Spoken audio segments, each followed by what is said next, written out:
I think a lot of times people mistake like a passion for something because they aspire to the end goal rather than a passion for something because they're compulsively addicted to the work. I think it's false humility when you know you're good at something and you don't say it, because we have this churchy way of like, I'm being humble.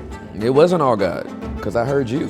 So is it possible that we have the mythology of Aquaman and Superman because there was a time humans could exist under the ocean, and that's where we get the images of Atlantis? Because latent in human memory, we once had dominion over the oceans, and once we had dominion over the skies, but when we fell, we got grounded.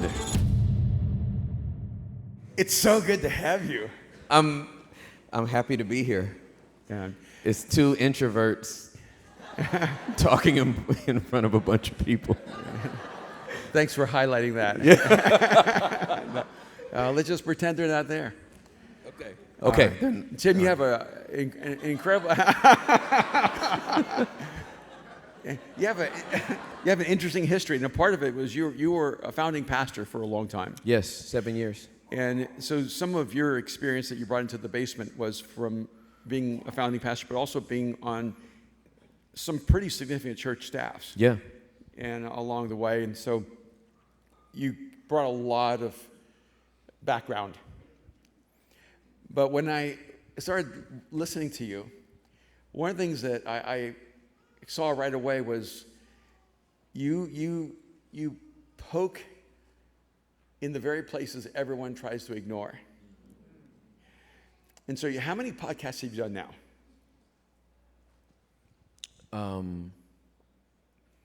Hundreds. Hundreds, okay, all right. I don't Thank you know. for that specific number, Tim. Yeah, and I'm so sorry. Okay, but here's what I want to ask you. All right, you've probably have explored different topics, different subjects, but if you were to identify the subject or two that you feel has hit that sensitivity of this is a conversation we have to have, can you identify those? Vulnerability and integrity. And when I say integrity, I'm not just talking about like doing the right thing. I'm talking about being integral, being one person everywhere you go. A non-duplicitous person who is the same privately and publicly. Oh, we're gonna go hard and deep right away. Okay. and what did you have for lunch today? No. And because you deal so much in ministry. I mean, your podcast is clearly like a conversation in many ways with Christianity.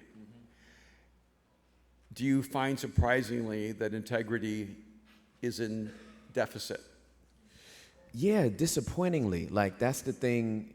Like, it shouldn't be the top two things that come to my mind or that are the recurring themes. They should already be covered, right? It should already be covered, right? And so, disappointingly, vulnerability and integrity seem to be the most difficult things for us to do. Now, I know why. I literally know why. All right, tell us why then. Yeah, it's okay. Genesis 3. This is our fight. Our fight is not, we have to stop doing bad. What we're really trying to get to is Genesis 2:25. And they were naked and not ashamed. That's where we're trying to get back to, like vulnerability. Right now, if it wasn't for Adam and Eve, we'd be naked now. We're not recommending that, okay? Just so you know, don't That's take not that. something we can actually do. Yeah, that's right. It's gonna But be a viral clip. if they made it to heaven after I worshiped Jesus for 1,000,000 years straight, I just want to know where they at. Because I just want to go say, hey, really? Y'all couldn't, out of all that y'all had in that garden, y'all couldn't move around? Like y'all just, Eve, you just had to keep staring at that thing till the serpent came? You know what I mean? So We're really trying to reset back to naked and not ashamed, where vulnerability and authenticity was our default setting. And we lost that when shame came in. And duplicity started with Adam and Eve. It was, I must now hide who I am because I know something I don't want anyone else to know. Don't you think there's a connection between these two issues? That the number one and number two issues are authenticity and integrity, because it's hard to move toward integrity without living in authenticity. Yeah.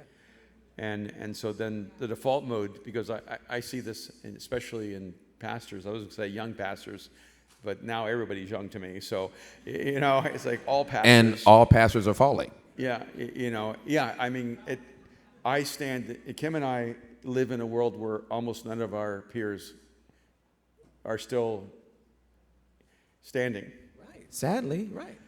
And one of the things that's challenging is that when you have talent, people affirm that talent, and they don't give you time to be authentic. They actually create an environment that tells you be inauthentic so you can get promoted. And then later they judge you for having been inauthentic, which is what they actually coach you to become. Yeah, because like we're the worst, like when somebody messes up, especially now with social media, everyone destroys them. Everybody seems to like love it. It's like proof you're insincere rather than proof you're human. And because we think that sincere people never mess up. Correct. Sincere people mess up as much as insincere people. They just get caught more. Because insincere people know how to hide their duplicity. That's right. And that's one of the challenges, is that we've just seen it decade after decade after decade, where once you achieve a level of notoriety or success, the price of being honest is too high. Right? When someone walks into Mosaic and they don't know Jesus, they ain't hiding anything. Yeah, I'm sleeping with my girlfriend and I'm cheating on my girlfriend. It's like, they're just kind of bragging about it. They're not like, they're not hiding it. Their closet is sort of like their living room. This is where I live. But if you grow up in the church, you're taught to create a basement. Right. So this is my issue. My issue is this has been systematized. Yeah. Right. Many churches have become a system for farming disingenuity. Yeah. Right? Like it's a farming system for duplicitous people. Yeah. Right? We venerate your talent and your gifting above your character. Yeah. And as long as you don't make it so overt, you can keep singing. You can keep playing. You can keep preaching. You can keep serving. Yeah. Right? But if it becomes public, we must disavow any knowledge of you. Right. So the real sin is getting caught. That's it. Right. And so so let's go back to Genesis 3. The theologians in the room may disagree. I don't believe that Adam and Eve got kicked out of the garden for what they did. I believe they got kicked out for what they hid. That's good. I don't think doing it was the issue. I think hiding it was. It's the doubling down on what, hiding is the doubling down of what you did. I don't know how this connects, but I think I was reading Genesis yesterday. Days are a little blurry for me. But I think it was yesterday, and I was reading it, and I was noticing that when God said, do not eat from the fruit of this tree, he was only saying it to Adam. Correct.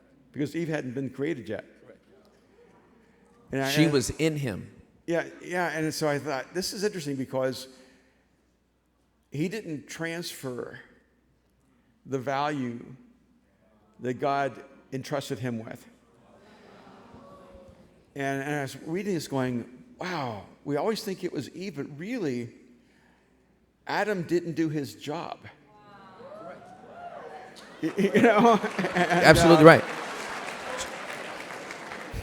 So let me co-sign on that. Let me co-sign on that. And men, prepare yourself. It's about to get tight for y'all. Ladies, look straight ahead.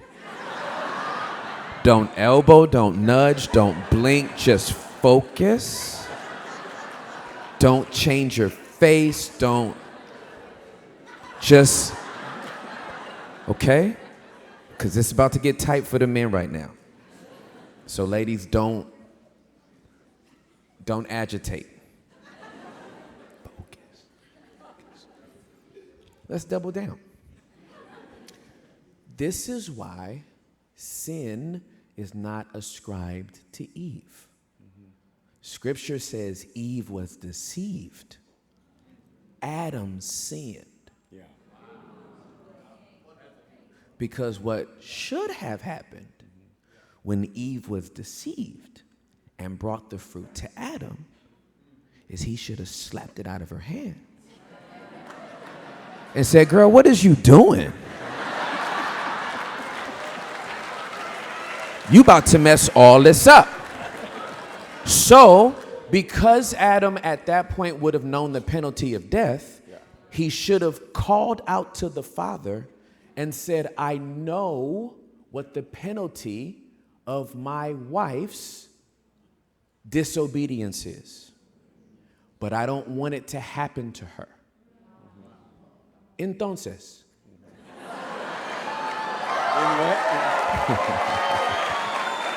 Estoy aprendiendo español. Entonces, do it to me instead. So Adam could have been the first Christ. Adam, which is why Christ is called the second Adam. Yeah. Because Christ did what Adam should have. That's right. Adam should have died for his wife. Instead, he chose to die with his wife. Come on.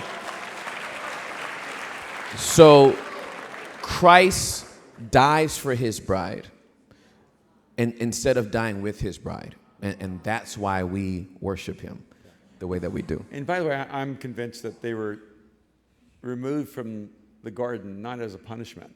It's protection. God did not want to perpetuate the condition they were in forever. They were taken out of the garden so they could live again. That's absolutely right. Yeah. Because if they would have had the fruit of the knowledge of good and evil and then partook of the tree of life, they would be stuck like that forever. Yeah. Yeah. They would just always be naked and ashamed. Yes. Forever. Yeah. Okay, let's move on. Oh. So let me just say to the men out here, for the husbands, the responsibility is on us. And it is heavy and it is weighty. But that's not your excuse. That's your reason to submit to a God that empowers you to handle the responsibility. And if you are in your place, that man with a womb, that womb man is protected and covered. But if you are out of place, you leave her uncovered. So, okay. Yeah, I just know how good. We had no idea we're going in this direction. No, this and so it's weird because the two podcasts we've done, we could just flow like this and just keep going. Yeah. But now there's applause, and then we're just like, yeah. there's like a reaction to it in real time, and I'm just used to being on my couch in my house. I know. I just think when most people watch our conversations, they think we're doing mushrooms. And, Lion's mane. Mine are lion's mane. and One of the things I know as a leader is that I can actually give a person like an instruction, and there's deep meaning behind it. Yep. But they don't absorb the meaning. They just absorb the instruction. And then they give it to someone else, and that person says, "Why do you have to do that?" They go, "I don't know. That's what he wants." Right. And so the value of the why isn't transferred. And so when I look at this Genesis account, I know that the value of the why wasn't transferred. Mm-hmm. I can almost hear Adam going, "Yeah, we can't eat from that tree, this one, the one we're standing." And she goes, "Why?" He goes, "He just doesn't want us to eat." You have to transfer the value. Yeah. And because the only way you've actually transferred the value system is the action. That's right. That's really, I like you. Every time Erwin comes, I'm just like, I'm dumb. And he's really not. This breaks my brain because Lucifer comes to Eve. The conversation is so, the way it starts is bizarre. Mm-hmm. There's no prior indication of any conversation ever. Mm-hmm. And then he just comes up and is like, did God not say you should eat from every tree? Like, there's no hello, good morning, like, my name is. It's just, did he not say you cannot eat from every tree? And then Eve, talking about this not being transferred, says back, well, if we eat it or touch it, we will die. Right. And now I know it hasn't been transferred, to your point, because God didn't say anything about touching it. Yeah. Like, what if one of the fruit fell and then you kicked it? Like, you gonna drop dead? Like, he's not that petty, right? Like, so, he's not petty at all, but I just wanted to. Want to clarify that? Yeah. Sometimes it feels petty, but it's not. It does. It just does. So it is this. It's the meaning that's made of it now, because Adam didn't, because it wasn't received correctly. Now it gets distorted incorrectly, and his statement was the truth, right? Even though he's a deceiver. And that's what makes deception so nefarious, is that there's truth in it. Yeah. A lie is absent of truth. Mm-hmm. Deception has a little bit of truth in it. Mm-hmm. So when he says, you won't surely die, that was just enough deception to give the inception like energy. Yeah. And so they didn't drop dead, but they did start dying. Like my example always is, everybody pull out your phone. If you got your phone, pull it out. Just indulge me for 5 seconds. Okay, so y'all got juice, y'all got energy. It's early, so y'all shouldn't have been doing this much on your phone. But I got 84% right now. I'm hyped.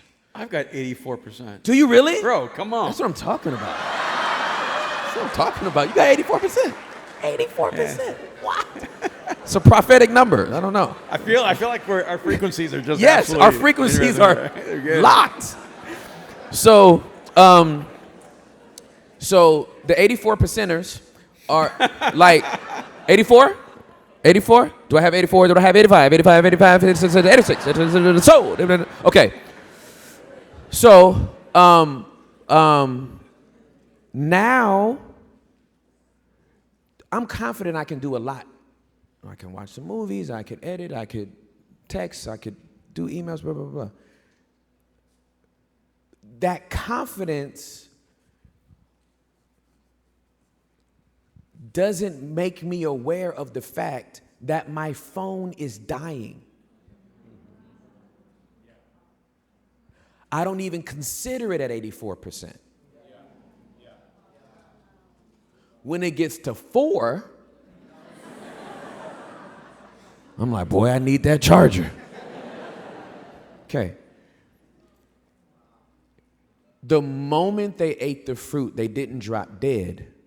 they started dying. 84% ain't 100%. Can I throw out another possibility? Of course. The physical manifestation is a reflection of the spiritual reality. That when they ate from the tree, they did die. And the manifestation of it is that they began physically dying. Correct. That's good. Yes. And the problem is that when you die, you don't know you're dead. It's so true. It's just like when you're stupid. You don't know you're stupid. It's so true. It's the same. Right? Yes. Yeah. Like, how do you help a person who has no emotional intelligence have emotional intelligence, right? How do you help it's like it's a challenge. Because we're spending time in my favorite place in the Bible pretty much. Genesis? Oh my gosh. I didn't know. How many times have you told me stop preaching from Genesis? Too many times. Oh, endless. Kim, you're done with it, right? You're like, what book you preaching from, babe? He's like, Genesis. You're like, I'll stay home today. Yeah. Kim's like, I'll intercede from the house. And it's just Genesis. It's just Genesis 1 through 11. I just keep going back and forth. So much in it. It's so much. So here's the thought. Okay, because you can't really have a snake come and talk to you for the first time.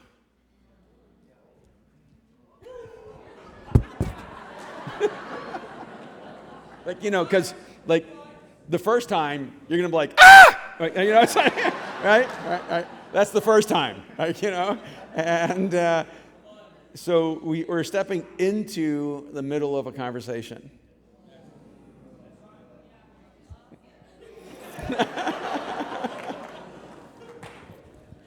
And go on. And I think when the Bible says they were naked and unashamed, it's not talking about their skin. I think what it means is that there was nothing hidden between them. Thank you. That every emotion was seen and experienced. Every thought was seen and experienced. That there was no separation between them. But I think there was only no separation between them, but there was no separation between them and creation. Absolutely correct. And so it was not unexpected that a creation would be able to communicate with them. I'm just throwing this out as a possibility that when you read Genesis, there was no language because there was nothing hidden. And that everything was known. Because even when it says they heard the sound of God walking in the garden, you have to move to a level of intimacy. Because God isn't the only sound in the garden. There's bears and tigers and giraffes and camels. So there's all kinds of sounds. And so you have to be able to distinguish the sound of when a mountain lion is moving to when an antelope is moving. And you have to be able to distinguish when you hear God walking through the garden. And so there's a level of connectedness that we do not understand. I think there's another possibility too, that they were to have authority of the birds in the air and the fish of the sea and the animals that walk on the ground. But right now we're only designed to have authority over the animals that walk on the ground. So is it possible that we have the mythology of Aquaman and Superman because there was a time humans could exist under the ocean, and that's where we get the images of Atlantis? Because latent in human memory, we once had dominion over the oceans, and once we had dominion over the skies, but when we fell, we got grounded and limited in who we are. Yeah, you only get to, the curse of Adam is you only get to work, toil with the soil. Yeah, so we're recreating what we've lost. We create submarines because we once had dominion there. And we create airplanes because we once had dominion there. We create rocket ships because we once had dominion there. And so we're trying to replace through technology what once we had through essence. And then there's glimpses of it because if you go to SeaWorld, no, you on to something, Erwin, because if you go to SeaWorld, how in the world did you train Shamu to do that? Like, why would that fool even listen to you? Why would, like, how do you train a dolphin? And why do porpoises instinctively save humans when they're drowning in the ocean? It's as if they It's want like they're doing it on purpose. Oh, I'm sorry. I'm sorry. I'm sorry. I couldn't have gotten away with that. 'Cause I'm sorry. My kids would have railed me Yeah, for I'm like sorry. a dad joke. I'm sorry. Yeah, because that was more important than the thought. It's sorry. almost as if they once knew us. Yes. Yeah. I'm fascinated by that. Yeah. But let's go back to the important things. All right, so we're working our way through authenticity and integrity. Yep. And you mostly focus with people who are struggling in the world of faith. Yeah. Yeah. I get to talk to everybody now. I was going to ask you, so yeah. with the people outside of faith, do you see the same struggle? Ain't nothing different between them jokers. Everybody's doing the same thing. They're just doing it a different way, right? So I used to work at Potter's House in Dallas, Texas, and obviously that was a predominantly black church, right? And in inner city black communities, everybody's wearing their struggle on their T-shirt. You ain't got to poke before they tell you what's going on with them, right? Oak Cliff? Oak Cliff. Yeah. Mm-hmm. Oh, you're from Inglewood. I'm from Inglewood. You're a homie. Wow, yeah, that's I'm born and amazing. raised. This my hood. This my hood. Yeah, I was born and raised here. So, Texas just saved my life. The country of Texas saved my life. Saving a lot of Californians. Yeah, it is. It is. So, you're dealing with generational patterns, behaviors, traumas, and they're open about it, right? And then I was there for 13 and a half years. Then I went to Gateway Church on the north side of town, predominantly white, conservative, Caucasian. And I started to counsel some people from there. And they do the same thing the people from the hood do. I was just fascinated by the dynamic of the optics, because in the hood, they went to the liquor store and they got, some 40s or some Wild Turkey 101 and numb themselves to whatever pain they were feeling, right? And in the suburbs, they went down the wine aisle at Central Market. And they got 2 bottles of sangria for the night. You haven't upscaled yet, bro. You know what I mean? I was just with some very, very wealthy people, and they are buying the most expensive bottles. Yes. It just stays the same. Right? So you're just the more affluence you have, the bougier your numbing gets. Yeah. You know what I'm saying? Like, if you broke, you just gonna roll a blunt. You know what I'm saying? You can't afford cocaine. Like, it's not in your budget. It's not your line item. You can't do it. You can't get drunk to McClellan. You don't have it. It's just, you can't do a nice shot. You got to do, a watered down shot. So people are the same. And if you close your eyes and you listen to your stories, they just all blur together. You got to pop your eyes open to see what ethnicity said it. Yeah. So. Yeah. All right, so I'm going to ask you more of a personal question. In all these interviews and all the conversations you've had, what's one thing that has surprised you or that you've learned for your own life that you thought, oh, this is an important insight for myself? Or because I know you've been through some really tumultuous times. You've experienced great moments. You've experienced moments of betrayal. Yep. You've you know the painful journey of what other people see as easy success. Mm-hmm. Are there some truths or principles that have really settled into your own soul? Yeah, I learned so much from our audience, and I am both inspired, encouraged, and challenged by them. Like, I don't think they understand how much they challenge me, because when your private life becomes public, and that's the instruction the Holy Spirit gave you, right? Like, make your private life public. Who wants to do that, right? Especially as an introvert. Who wants to do that, right? Now, he made it easy for me because I get to do it from my house. But once that's public, the feedback I receive, again, encourages me, inspires me, challenges me, because I'm seeing how other people are growing as a result, and it's challenging my own limitations. It's challenging my own boundaries for myself. Like,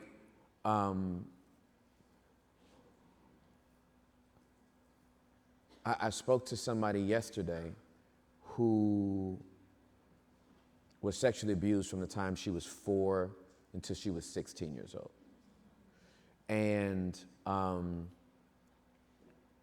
at the end of the call, I told her I loved her, because I genuinely love everybody. And it's also a commandment from Yeshua, right? So I told her I loved her, and her response was, I never believed any man could love a woman without there being an agenda. Okay, I want to do this in sequence. I told her I loved her. She said, I love you too. And then she said, you're the first man I've ever believed that has told me that and didn't have an agenda. And so the challenge for me then is to not stop saying it, even when some people are triggered by it. Because I realize that what I said wasn't the issue. What you've been through is. And sometimes it gets tiring, Erwin, to always be triggering somebody. Like, it makes me want to just go back to like, let me just preach you a sermon, because then you'll be happy and you won't question anything. No, they still aren't happy and they still question everything. Right, you know, but at least they didn't tell me. You know what I mean? That's what I liked. It's like they didn't get in the comment section and be like, your sermon sucks, right? Yeah. So that's the difference now is the audience forces me. Wow, I never thought about it this way. But the audience is actually requiring me to stay obedient to what God told me to do. Especially on the days when I'm like, I think I've done enough, right? You know what I mean? It was a good run, I'm done. So, yeah. Well, the more honest and transparent and authentic you are, the safer the audience feels in your presence. I want to take a few minutes and open it up for questions. Sweet. And so I think we have a couple of, we have Marcus. And Marcos. You see. And Marcus is going to do a couple of things. One, he's going to hold the microphone and not give it to you because people are power hungry. And somebody's going to grab the mic and be like, my precious. Yeah. I want it to be super succinct. I want it to be a question, okay? And you don't get to give any backstory. So you can do as many questions as possible. All right? So if you have a question, raise your hand. And you can stand up, tell us your name, where you're from. If you don't have any questions, I'll keep going. Oh, here we go. My name is Kevin, and my question would be, how do you balance the line between humility or I guess, how do you not step into the line of pride when you're seeking to be humble? Because when Jesus, in his humility, could have seen as proudful from our perspective currently. So how do you balance that with the seeking to be integral and with authenticity? People can call it pride. Absolutely. Kevin, stand back up. I love you. Thank you for asking your question. What do you do well? Love my wife. You love your wife well. That's dope.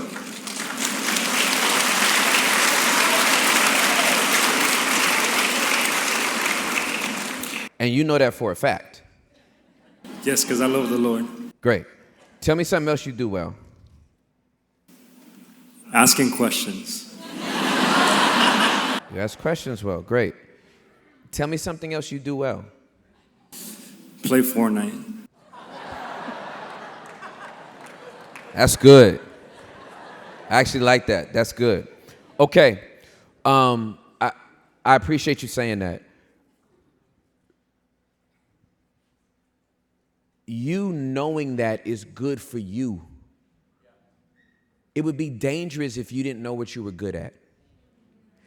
It would be crazy if you couldn't tell others what you were good at. That would be crazy. Why would anybody ever have a resume if they weren't confident about what they were good at?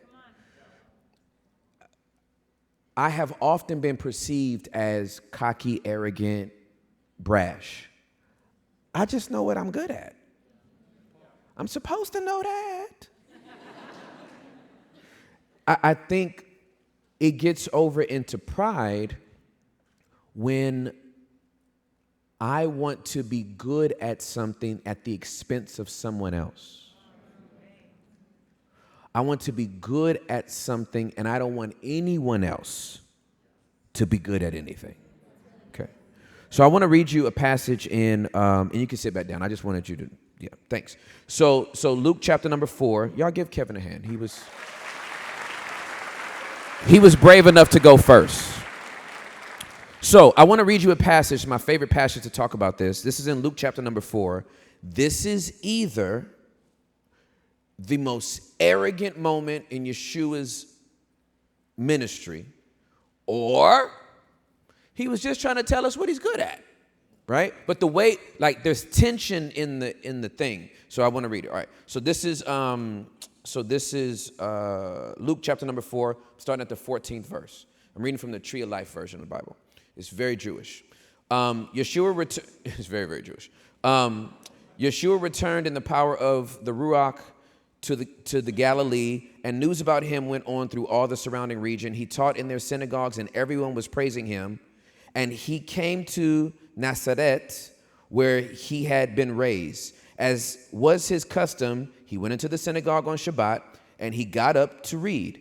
When the scroll of Isaiah, the prophet Isaiah, was handed to him, he unrolled the scroll and found the place where it was written, "The Ruach Adonai is on me, because he has anointed me to proclaim good news to the poor. He has sent me to proclaim release to the captives and recovery of sight to the blind, to set free the oppressed, and to proclaim the year of Adonai's favor." He closed the scroll, gave it back to the attendant, and sat down. All eyes in the synagogue were focused on him.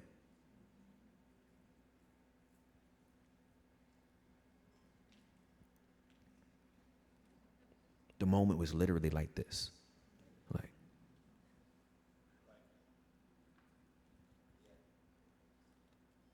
and then he breaks that awkward silence by saying this. Today the scripture has been fulfilled in your ears.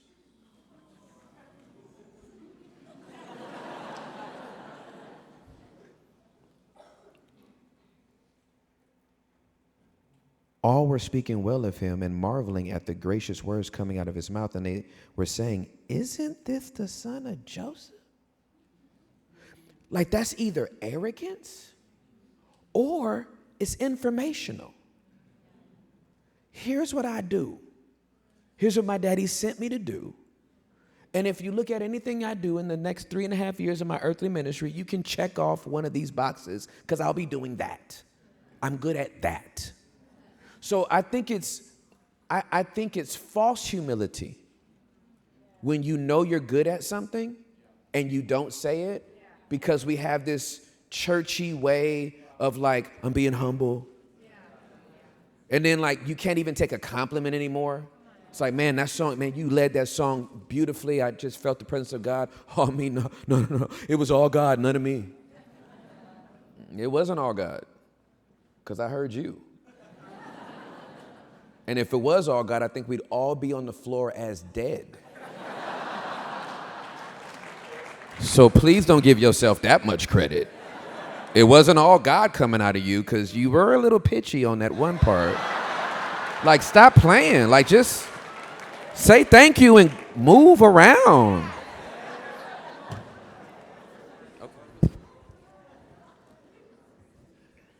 My name is Antonio Reyes, and first of all, I want to say thank you for being the tangible representation of integrity and give hope to all of us that is Gracias, possible. mi amigo. Gracias. And my question is, Tim, I know you mentioned that there's moments that you feel like, I'm done, like I don't want to keep doing this. And I think the question for both of you is, what do you do when you find yourself in a space like that and you're like, I'm tired, I'm exhausted, I don't want to keep doing this, I just want to give up? Mm-hmm. What practical things do you do, or what story do you tell yourself in moments like that? Yeah, I say it out loud. My body needs to know that I've paid attention to it. And without words, you don't heal. So you have to be able to say it. You can't internalize it. If you internalize it, it's going to pop out in a very ugly way. So I just say it to myself, and usually that regulates me. If it doesn't, then I'll say it to my wife, and then I'll say it to my friends, and then if I need to, I'll say it to my therapist. But it's okay to be tired. Like, it's okay to be like, man, I don't feel like doing this no more. And then get up the next morning and do another show. Like, you know what I mean? It's very human to be tired. Jesus slept, right? Like, we got Jesus wept down, but Jesus slept. Bro was just tired. Bro was just like, I'm tired, you know. It's a whole storm on the boat. He's asleep. Like, knocked out. So tired, so weary, they have to wake him up. And instead of just being like, man, it'll blow over, he stops it because he's tired. Bro comes out to that bow of that ship, he's like, shut up. And the wind is like, oh.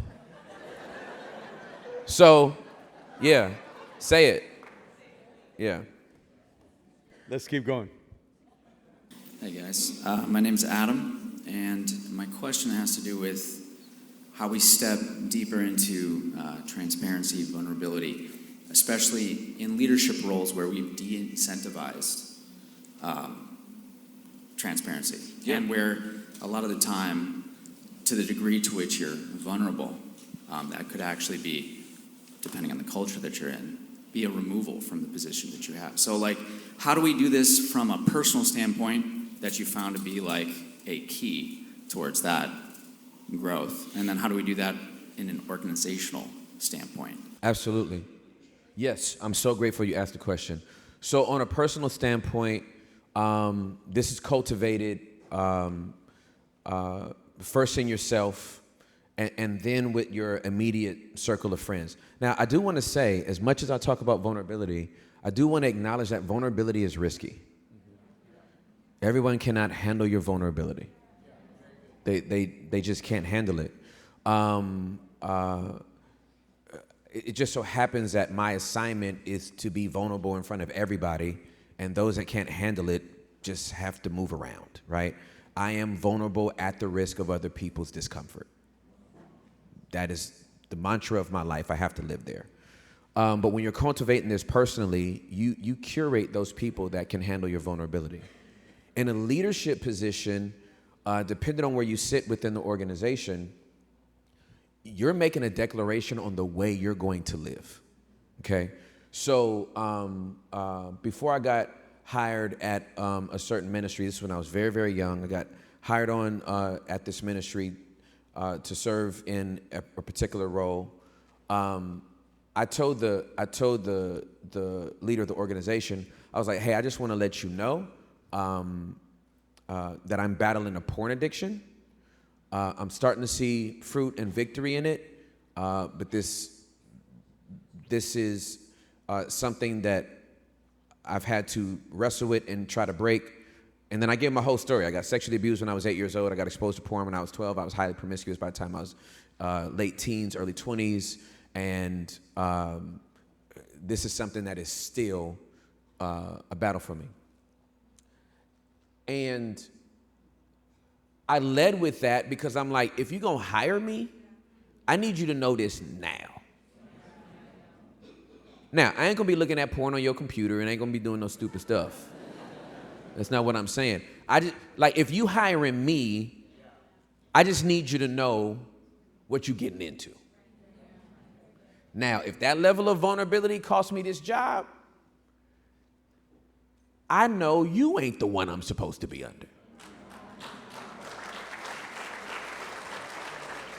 Because if what I've just disclosed shocks you, you ain't read the Bible all the way through.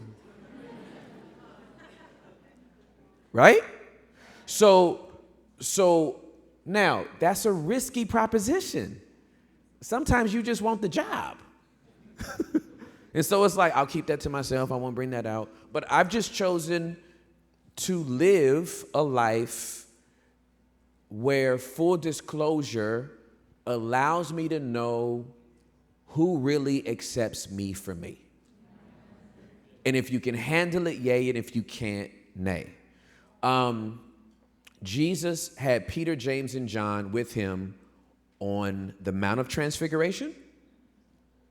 Vulnerable moment, even though it was glorious, still vulnerable. And he had Peter, James, and John with him in the Garden of Gethsemane. Vulnerable moment. And none of these guys could relate to Jesus. So when you're curating those people, especially if you're in leadership, when you're curating those people you're going to be vulnerable with, they don't have to be other people in ministry. So one of the biggest lies for leaders in ministry is, you don't understand what I'm going through, and I need other pastor. Only a pastor can understand what well, who understood what Jesus was going through? Yet Jesus had guys around him because you just need the support. Jesus told Peter, James, and John to pray for him, a prayer that God could not answer.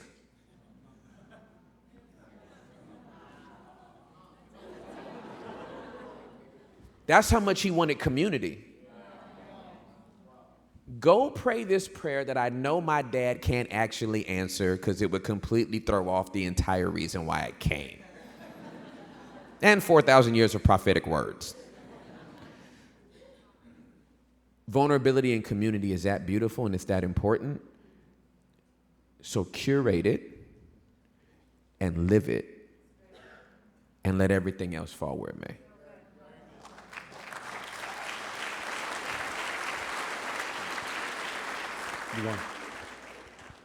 My name's Greg.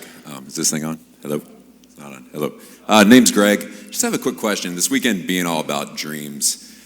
In LA, a lot of us are pursuing passions and dreams that sometimes can seem a little self-centered in a way where you almost have to. You have to focus on it to build something. So how can we determine if a dream is from God or from the Lord? And is it wrong to pursue a passion? I don't know. Sometimes I get that a little mixed up or feel pressured to, I don't know. I believe in pursuing passions and also believe in stopping the pursuit of passions. And you don't know that until you do it. So when I was in my 20s, I was a rapper, stand-up comic, preacher. I did mime.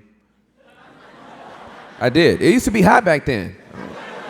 I don't know what y'all laughing at. I'm sorry, that was never hot, bro. That was It all was in hot. your head. Hey. That was in your... You didn't see good stuff, Erwin. You saw you saw human videos. That's what you saw.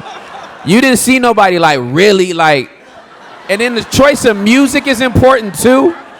Erwin, you saw some whack stuff, bro. That's on you. That ain't on me. That's on you. I was dope. Greg, let me talk to you because Erwin tripping. Greg Try everything. Like, pursue it. Except for mime. Don't do it, bro.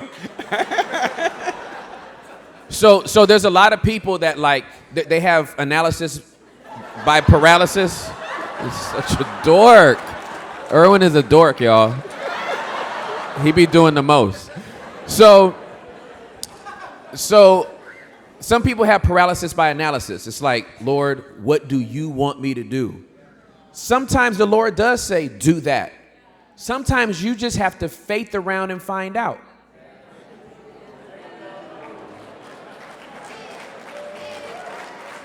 Okay? I'm going to give you, this is Acts 16. I'll do this quick. One of my favorite passages, because we look at you know, our people in the New Testament, and we think they're like super heroic, and they're not. They're regular people trying to figure it out just like us, right? It's just that the super of the Holy Spirit is in our natural, and what they did was supernatural, but these were like regular people. And so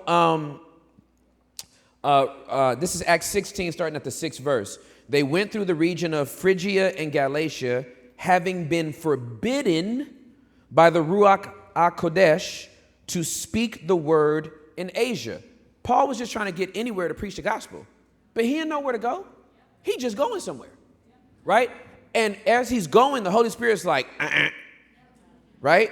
So when they came to Mysia, they were trying to proceed into Bithynia, but the Ruach of Yeshua, the only time this is ever said like this, the Spirit of Jesus, would not allow them.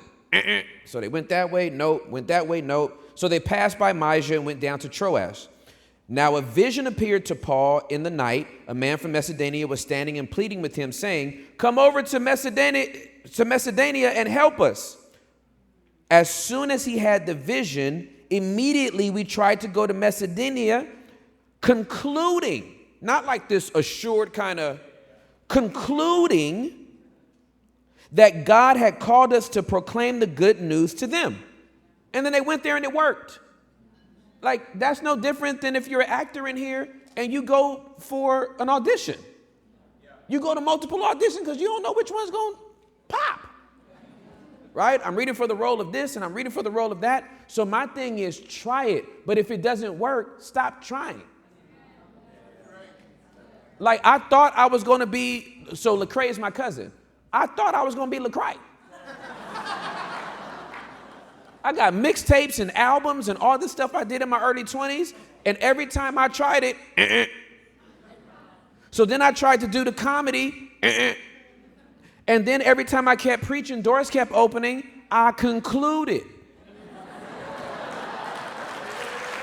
that the Holy Spirit must want me to preach. So Tim, how did miming go? That is a perfect, you have no chill, bro. You have zero. See, this is how we be talking at the house, but I didn't know he was going to do it in public. That's hilarious. My mind was dope, Erwin. You going to stop playing with me. Yeah. I'm from Inglewood, nigga. It's like, you better stop playing, dog. I'm sorry. Charles, you did that. You are responsible for that. I be getting canceled because of y'all. It's always somebody from Transformation making me do something I ain't supposed to do. I think his question is really, really important. Yeah. Yeah, I mean, these questions have been fantastic, by the way. And you have a lot of people who come to LA, come to Hollywood to be directors, producers, writers, actors. And you can almost always know the ones who should quit. And it's, you can. And a huge part of it is in a simple task of how much work they're doing to get better. And when I meet, quote, actors and I ask them, hey, where are you training? Where are you going, to acting school? And they go, I can't afford it, or I don't have time. And I say, you'll never be an actor. And because you don't respect the craft. And I think a lot of times people mistake like a passion for something because they aspire to the end goal rather than a passion for something because they're compulsively addicted to the work. You know? And Por ejemplo, pues, estoy aprendiendo español. qué bien, hermano. Sí, sí. Entonces, Sí. yo practico cada día con mi maestra Sí. en Andorra. Cada día a las 5 de la mañana. Cada día. Ay, qué bien. Porque aprendiendo español es mi pasión y yo quiero Sí. en español en Latinoamérica sin traducción. ¿Sí? Sí. Mira, tú quieres venir a México City y Ecuador para predicar en español con nosotros. ¿Vale? Sí. Ok. Sí. Dígame cuando estás listo. ¿Repites? Let me know when you're ready. Vale, sí. Sí.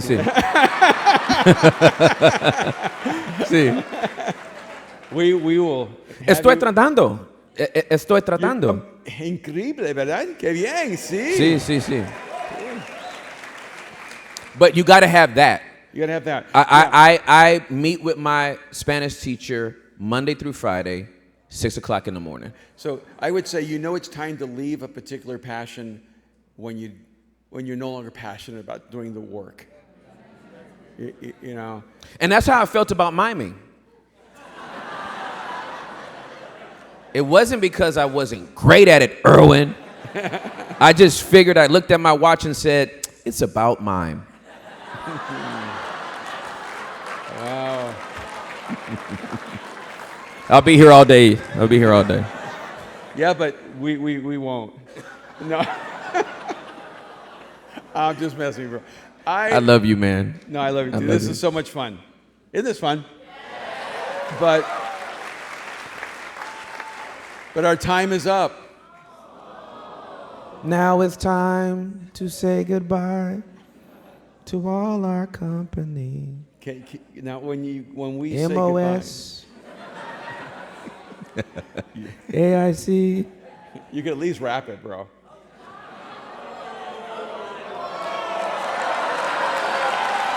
I would need a beat. Come on, give him a beat. Come on. Andres, Annie, come on. They're like, Hey, nah, come bro. on. They're like, we don't want none of that. We don't James, want none of come this on. work. No, come on.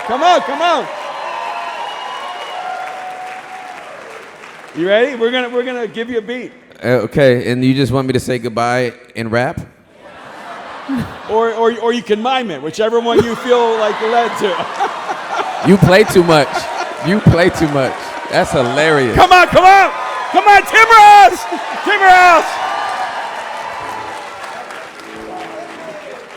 You gotta give us a round. Come on. Live at Mosaic Conference, world-renowned rapper, Tim Ross!